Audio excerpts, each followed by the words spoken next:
Hello everyone, मैं सौरभ फिर से आज उपस्थित हूँ एक नई क्लास के साथ सौरभ क्लासेस में। आज मैं बीए सेमेस्टर 1 के CC1 जिसका नाम है हिस्ट्री ऑफ इंडिया फर्स्ट, इसका एक टॉपिक उठाने वाला हूँ। Socio religious political economical condition of Rigvedic period, जिसको हम लोग हिंदी में कह सकते हैं ऋग्वैदिक कालीन सामाजिक आर्थिक राजनीतिक एवं धार्मिक दशा। तो चलिए बिना देरी किए स्टार्ट करते हैं अपनी क्लास को। 1500 ईसा पूर्व से लेकर 1000 ईसा पूर्व तक का काल ऋग्वैदिक काल के नाम से जाना जाता है। इस काल विशेष से संबंधित जानकारी हमें ऋग्वेद से प्राप्त होती है। इस काल में आर्य संस्कृति का प्रमुख केंद्र उत्तर पश्चिम भारत था। ऋग्वैदिक कालीन राजनीतिक सामाजिक आर्थिक एवं धार्मिक जीवन की मुख्य विशेषताएं निम्न है, जिसकी संक्षिप्त व्याख्या हम करते हैं। तो सबसे पहले हम राजनीतिक जीवन की चर्चा करेंगे। ऋग्वैदिक राजनीतिक जीवन। ऋग्वैदिक काल में रक्त संबंधों पर आधारित विभिन्न कबीलों में आर्य विभक्त थे। कुछ प्रमुख आर्य कबीले जिनका नाम है भरत, मत्स्य, अनुज, यदु, तुर्वश आदि थे। इन कबीलों का आपसी संघर्ष और अनार्यों से युद्ध इस समय के राजनीतिक जीवन की प्रमुख विशेषता थी। युद्ध गाय, पशुओं और चारागाहों के लिए होते थे। ऋग्वेद में वर्णित कबीलियाई युद्धों में सबसे प्रमुख दशराजन युद्ध है। यह युद्ध परशनी यानी जिसको हम वर्तमान में रावी नदी कहते हैं के तट पर भरत कबीले के राजा सुदास तथा विश्वामित्र के बीच हुआ था। आर्यों का राजनीतिक संगठन कबीलियाई परंपरा पर आधारित था। सबसे छोटी इकाई रक्त संबंधों पर आधारित कुल या परिवार था। कुल से ग्राम, ग्राम से विश, विश से जन या कबीला बनता था, जिसका प्रधान राजा या गोप होता था। राजा का चुनाव किया जाता था। सभा समिति और विदत नामक संस्थाएं प्रशासन में राजा को सहायता करती थीं। सेनानी, ग्रामीणी, पुरोहित भी राजा की सहायता करते थे। सभा न्यायालय के समान काम करती थी।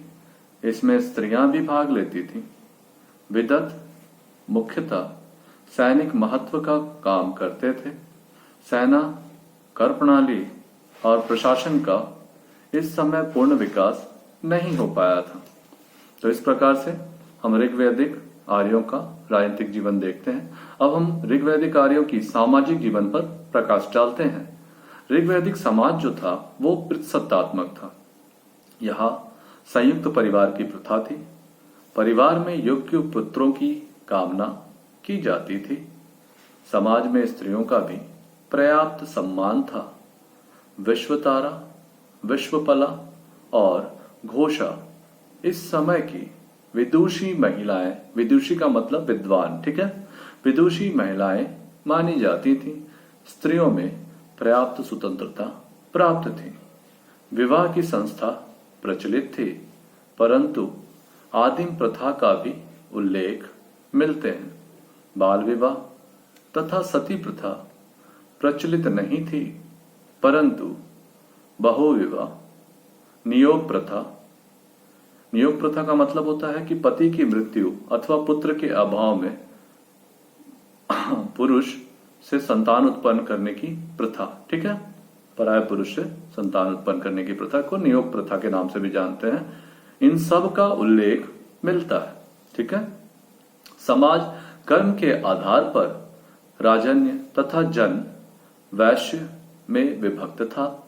ऋग्वेद के अंतिम चरण में चतुर्ण वर्ण शूद्र का भी उदय हुआ। वर्ण व्यवस्था कठोर नहीं थी। व्यवसाय बदलने की छूट थी।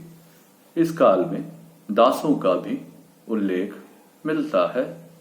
आर्य मांसाहारी और शाकाहारी दोनों होते थे। सुरा और सोमरस आर्यों के प्रिय पेय पदार्थ थे। वस्त्र, आभूषण, नृत्य गान, रथ दौड़ आदि आर्यों को काफी प्रिय थे।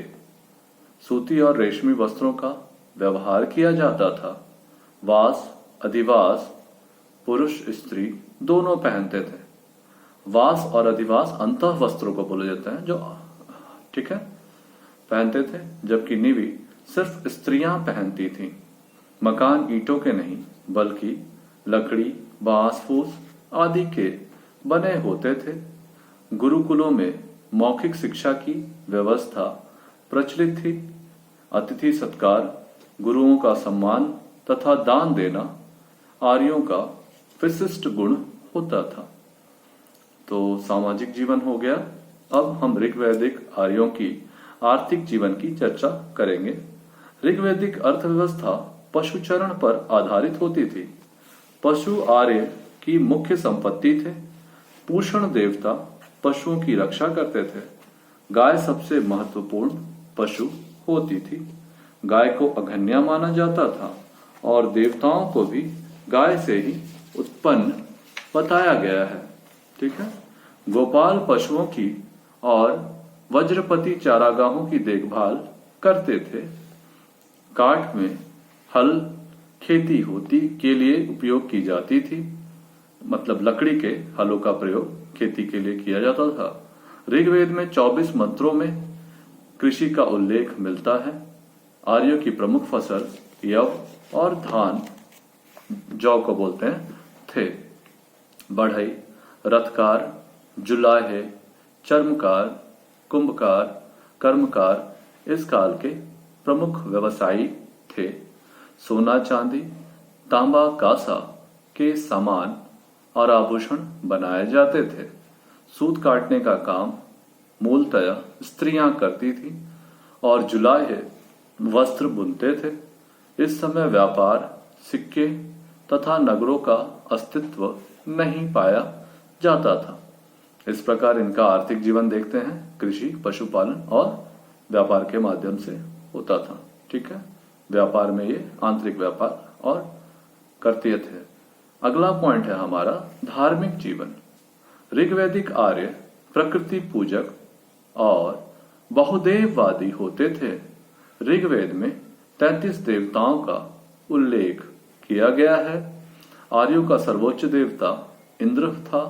इसके लिए ऋग्वेद में 250 मंत्रों का उल्लेख पाते हैं। इंद्र के अन्य नाम पुरंदर, जितेंद्र, सोमक, रथेष्ट इत्यादि थे। उसे देवताओं का राजा भी माना जाता था। इस समय आर्यों के अन्य प्रमुख देवता अग्नि, वरुण, सोम, मित्र, सूर्य, मरुत तथा पूषण होते थे। देवियों में प्रमुख उषा, अदिति और सावित्री थीं। सावित्री के लिए गायत्री मंत्र की रचना हुई थी। देवताओं से देवियों का महत्व कम था। वरुण को गोपा कहा गया है और अश्विनी को देवताओं का वैद्य माना गया है। पारलौकिक शक्तियां, भूत प्रेत इत्यादि पर भी आर्य आस्था रखते थे। देवताओं को प्रसन्न करने के लिए मंत्रोच्चारण किया जाता था तथा यज्ञ में आहुति भी दी जाती थी। यज्ञों में बलि प्रथा का प्रचलन कम था। देवताओं से दया और कल्याण की अपेक्षा की जाती थी। उनसे लंबी आयु, पशु, धन, युद्ध में विजय की कामना की जाती थी। मूर्ति पूजा और मंदिर का प्रचलन नहीं था। ऋग्वैदिक काल के अंतिम चरण से आर्यों का एकेश्वरवाद की ओर झुकाव बढ़ा। ठीक है। तो अब हमने देखा ऋग्वैदिक आर्यों की राजनीतिक, सामाजिक, आर्थिक एवं धार्मिक जीवन को। अब हम इनका निष्कर्ष करेंगे। तो निष्कर्ष में हम देखते हैं, हम इनके सभी अवस्थाओं को देखने के पश्चात जब हम निष्कर्ष करते हैं तो पाते हैं कि ऋग्वैदिक राजनीतिक, सामाजिक, धार्मिक एवं आर्थिक जीवन एकदम सरल और भक्तिमय थी। इस काल में समाज पितृसत्तात्मक एवं संयुक्त अवश्य होते थे, परंतु स्त्रियों को यथोचित सम्मान प्राप्त था। इस काल में राजनीतिक जीवन कुशल एवं संगठित थे। साथ ही ये लोग प्राकृतिक शक्तियों की उपासना करते थे तथा इनका आर्थिक जीवन कृषि एवं पशुपालन ही से संचालित होता था। इस प्रकार कुल मिलाकर हम इन ऋग्वैदिक कालीन इन अवस्थाओं के आधार पर हम कह सकते थे कि इनका जीवन बेहद सरल तथा आडंबरों से मुक्त था। इस प्रकार हम इस विषय को यहीं समाप्त करेंगे। हम अगले विषय के साथ अगली कक्षा में फिर से हाजिर होंगे। तब तक के लिए धन्यवाद।